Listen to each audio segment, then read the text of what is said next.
প্রতিটা মানুষের জীবনে কিছু শখ থাকে, কিছু ইচ্ছা থাকে, যেটাকে আমরা বাকেট লিস্ট বলি। তো আমার জীবনে এরকম অনেক শখ আছে যেটা আমি আমার বাকেট লিস্টে রেখে দিছি। তাদের মধ্যে একটা ছিল সাগরের পাড়ে ইফতার করা। তো গত 2-3 বছর ধরে আমি ট্রাই করতেছিলাম এই জিনিসটা, যে আমি সাগর পাড়ে গিয়ে একটা ইফতার করব। কিন্তু সাগর পাড় আমার থেকে একটা হচ্ছে গিয়ে প্রায় 250 কিলো, আর আরেকটা হচ্ছে গিয়ে প্রায় 400 কিলোর মতো। একটা হচ্ছে কি চিটাগাং, একটা হচ্ছে গিয়ে কক্সবাজার। চিটাগাংয়ে আসলে ওই ফিলটা পাওয়া যায় না, যেই ফিলটা আমি চাচ্ছি একটা বাকেট লিস্ট পূর্ণ করার জন্য। যেই ফিলটা লাগে সেটা আসলে চিটাগাংয়ে নাই, সেটা আছে কক্সবাজারে। এখন আমি যদি সেই বাকেট লিস্টটা পূরণ করতে যাই, তাহলে আমাকে ঢাকা থেকে চট্টগ্রাম পার হয়ে কক্সবাজার রাইড করে যেতে হবে, যেটা হচ্ছে গিয়ে রোজার মধ্যে, কারণ আমার তো ইফতার করার ইচ্ছা। 3-4 বছর ধরে আমি ট্রাই করতেছি, কিন্তু আসলে এটা হচ্ছিল না, just because of perfect companion. আমার সাথের যেই কোম্পানিগুলো আছে বা লোকজন আছে যারা আমার সাথে এটা করতে চায়, কারণ আমি একা এটা কখনোই পসিবল না। একা গিয়ে কোথাও মজাও নাই, বা এই ধরনের কাজে একা গিয়ে কোনো মজা নেই। তো আমার সাথে যারা আছে তারা আসলে এই ব্যাপারটাকে ওইভাবে নিতে পারতেছিল না, unless I met some guys, Dipro ভাই অ্যান্ড তারিক ভাই। আসলে দীপ্র ভাই আর তারিক ভাইয়ের সাথে আমার পরিচয় অফিসে লিফান কেপিটি থেকে।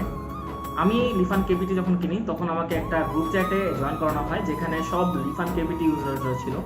সেখানে আমি তারিক ভাই, দীপ্র ভাইয়ের সাথে সহ আরো অনেকের সাথে পরিচিত হই। তো কথায় কথায় একদিন আমি আমার প্ল্যানটা বা বাকেট লিস্টের যে প্ল্যানটা আছে সেটা শেয়ার করতেছিলাম দীপ্র ভাইয়ের সাথে। তো দীপ্র ভাই প্ল্যানিংটা শুনে বললো, ভাই জোস একটা প্ল্যানিং, লেটস ডু ইট। তারপরে তারিক ভাইয়ের সাথে একদিন শেয়ার করলাম, কারণ যে কোনো ট্যুরে যাওয়ার আগে যে কেউ আমাদের মধ্যে থেকে তারিক ভাইকে একবার অ্যাপ্রোচ করে, কারণ সে ট্যুর মারার জন্য সবসময় একদম রেডি থাকে। তো তারিক ভাই বললো হ্যাঁ ভাই করা যায়। আমরা আরো কয়েকজনকে ইনক্লুড করছিলাম, তার মধ্যে ছিল চিটাগাংয়ের জান ভাই। সে মাত্রই আমাদের গ্রুপে জয়েন হয়েছে। জয়েন হয়ে যখন দেখছে যে আমরা গ্রুপে এটা নিয়ে ডিসকাস করতেছি, সে বলছে ভাই লেট মি ইন। তো আমরা বললাম ঠিক আছে ভাই চলে আসেন, একসাথে করা যাক। আর জান ভাই ছিল হচ্ছে গিয়ে চিটাগাং থেকে সে আমাদের সাথে জয়েন হয়েছে। আর ঢাকা থেকে আমরা মার্চের 28 তারিখ সব প্ল্যানিং করে রওনা দেই। যদিও আমাদের প্ল্যানিং ছিল আমরা ফুল মুনে এই কাজটা করব আর কি, ফুল মুনে আমরা ইফতারটা রেডি করব। কিন্তু সমস্যা হচ্ছে কি সবারই সময় নিয়ে একটা সমস্যা থাকে, তো ওই জিনিসটা হয় নাই। কারণ ফুল মুন ছিল হচ্ছে এপ্রিলের 6 তারিখ, আমরা সেটা ম্যানেজ করতে পারি নাই সময়ের জন্য। তো আমরা মার্চের 28 তারিখেই রওনা হই ঢাকা থেকে কক্সবাজারের উদ্দেশ্যে, আমি, দীপ্র ভাই আর তারিক ভাই।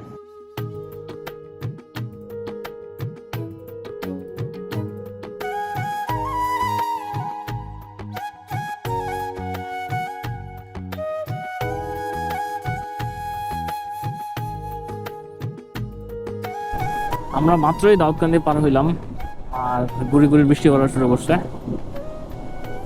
সবার সাথেই তো রেইনকোট আছে, কিন্তু রেইনকোটটা আর কি বের করতে খুব প্যারা লাগতেছে। যে ওয়েদার, যদি এই ওয়েদারটাই কন্টিনিউ থাকে তাহলে হয়তো বা এরকম বৃষ্টি যদি থাকে তাহলে হয়তো বা রেইনকোট বের করবো না, হালকা হালকা ভিজেই যাব। এই ওয়েদারে এইভাবে রাইড করার মজাই অন্যরকম। একটা লেন বন্ধ দাউদকান্দি রাস্তায়, দাউদকান্দি থেকে পার হওয়ার পরে আর কি। আমার সামনে হচ্ছে দীপ্র ভাই, তারপরে তারিক ভাই। আমাদের তিনজনেরই হচ্ছে কমিউনিকেটর আছে, কিন্তু তিনটা ভিন্ন ভিন্ন কমিউনিকেটর হওয়ার কারণে আমরা কমিউনিকেটরে কানেক্ট করতে পারতেছি না। যার কারণে আমাদের যেটা করতে হইতেছে হোয়াটসঅ্যাপ কলে অ্যাড করতে হইতেছে, আর সেটার মধ্যে অনেক নয়েজ হইতেছে, যার কারণে ভালো মতো কথা বলতে পারতেছি না, রাস্তাটা এনজয় করতে পারতেছি না।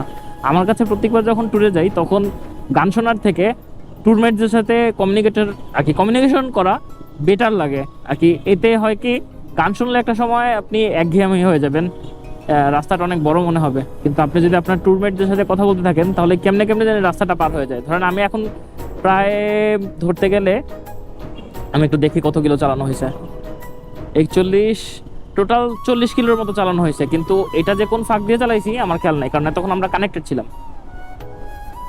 এখনকার রাস্তাটা একটু লম্বা হবে, কারণ একে তো প্রচুর বাতাস, আমাদের বাইক লিটারালি ঠেলে ফেলা যেতেছে, আর আমরা কানেক্টেড না, তো একটু বোর লাগবে, স্বাভাবিক। বাজে হচ্ছে 3:47। আমাদের প্ল্যান আমরা চিটাগাং গিয়ে ইফতার করব। জানি না করতে পারবো নাকি, কারণ এখন ইফতার হচ্ছে 6:20-এ। তো ধরতে গেলে আমাদের কাছে 2 ঘন্টা 40 মিনিট সময় আছে। আচ্ছা, তারিক ভাইয়ের পলিথিনটা চাইছে। উল্টো হয়ে গেছে। যেহেতু সিঙ্গেল লেনে কাজ আর কি চালাইতে হইতেছে, আরেক লেন কাজ হইতেছে, তো একটু সাবধানে দেখে দেখে চালাতে হবে। আচ্ছা কি হইতেছে এখানে? রাস্তার পিচের কাজ হচ্ছে।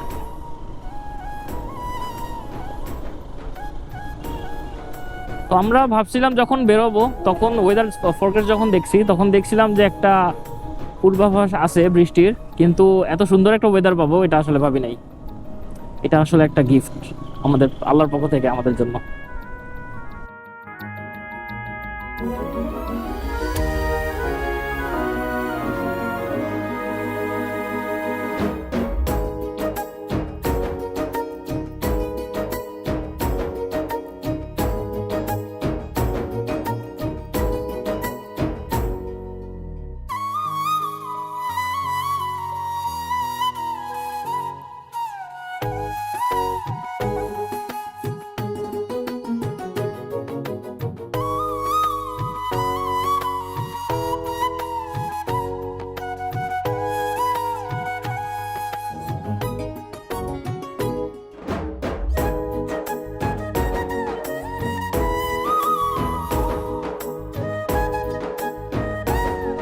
তো ঘটনা হইতেছে গিয়ে এখন এই অবস্থা, রাস্তায় কোনো বৃষ্টি নাই, পুরো রাস্তা ভিজা।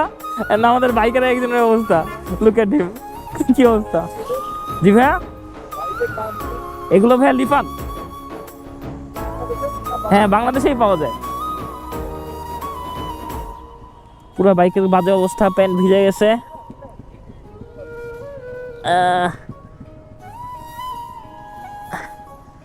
আর এখান দিয়ে পানি আইসা আমার হেলমেট পুরো ভিজাই দিছে, হেলমেটটা ক্লিন করতে হবে। তো আমরাই হচ্ছে এইদিকে থামছিলাম নামাজ পড়তে। অলরেডি 5:30 বাজে, সরি 5:47 বাজে। কয়েকটা মসজিদে থামছিলাম কিন্তু এখানে কোথাও পানি ছিল না। রাস্তার মধ্যে দেখলাম যে এই মসজিদটা দেখতে সুন্দর লাগে, তো এখানে থামলাম। সবাই ঘিরে ধরছে, ভাবতেছে আমরা কোন দেশ থেকে না কোন দেশ থেকে আসছি। রাস্তার মাঝখানে এইসব ফিলগুলা, এইসব এক্সপ্রেশনগুলো খুব ভালো লাগে। একটু সরো উঠি। ইয়া,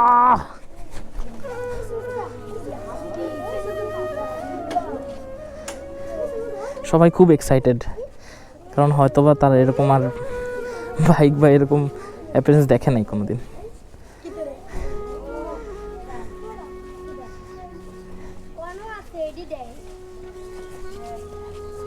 আর বৃষ্টিতে আমরা কম ভিজছি, বৃষ্টির যে পানি ছিল, রাস্তায় পানি ছিল, সেটাতে বেশি ভেজা হয়েছে।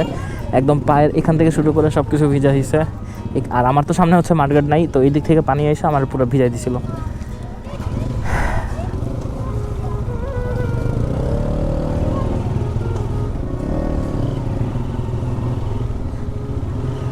আর যেই সময় আমাদের মনে হয় না আমরা চিটাগাং গিয়ে ইফতার করতে পারবো, তো আমাদের প্ল্যান হচ্ছে যে কোনো জায়গায় দাঁড়ায় আমরা ইফতার করে নিব।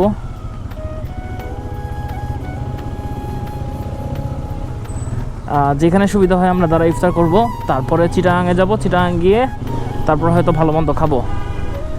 আর লাস্ট নাইট হচ্ছে আমরা তিনজনই এত এক্সাইটেড ছিলাম, আমি আর তারেক ভাই এক্সাইটমেন্টের ঠেলায় সেহরি করতেই পারি নাই। সো আমরা দুজনেই কাইন্ড অফ অনেক এক্সস্টেড, যেহেতু সেহরি করতে পারি নাই। সেহরি করতে আর কি সেহরি করবো সেটা ভেবে ডিনারে কম খাইছি, যার কারণে পানি টানির লেভেলও অনেক কমে গেছে।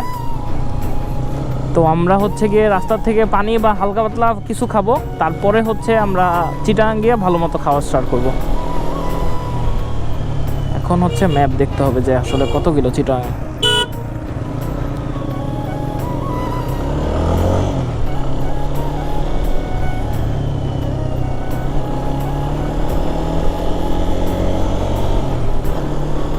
এখনো 141 কিলো দেখাচ্ছে। হচ্ছে আমাদের যাইতে সময় লাগবে আরো 2 ঘন্টা 42 মিনিট, বাজবে হচ্ছে 8:31। তো দেখি আমরা কয়টার সময় চিটাগাং গিয়ে পৌঁছাই। যেহেতু রাস্তায় আমরা থামবো, আবার রাস্তায় জোরেও চালাবো, আমার মনে হয় 8টা 8:30টার মধ্যেই আমরা, 8টা তো পারবো না, 8:30টার মধ্যেই আমরা হয়তো চিটাগাং পৌঁছায় যাব। আর চিটাগাং থেকে খাওয়া দেয় তারপর কক্সবাজারের উদ্দেশ্যে রওনা দিব।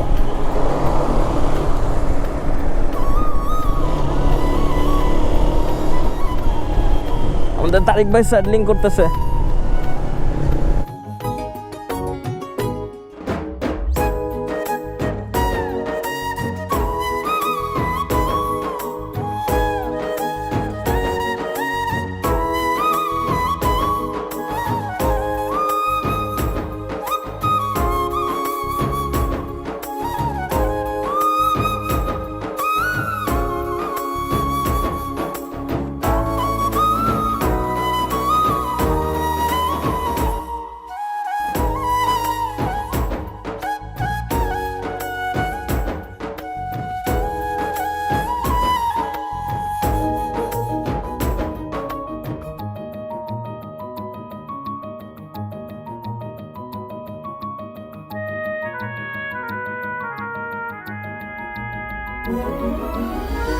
ভিডিওটা যখন আমি বানাচ্ছিলাম তখন আমার আসলে টাইম ডিউরেশন নিয়ে কোনো প্ল্যানই ছিল না, যখন যেটা আসতেছিল আমি সেটাই রেকর্ড করতেছিলাম।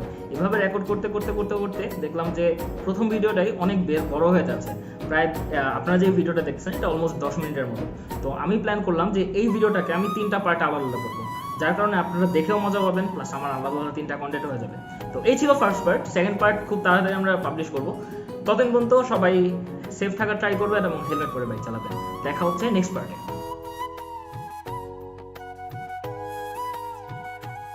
ভাই এত বই খাতা দিয়ে কি করবো ভাই? সব মেনু আর হ্যাঁ, আমরা চলে আসছি কক্সবাজার।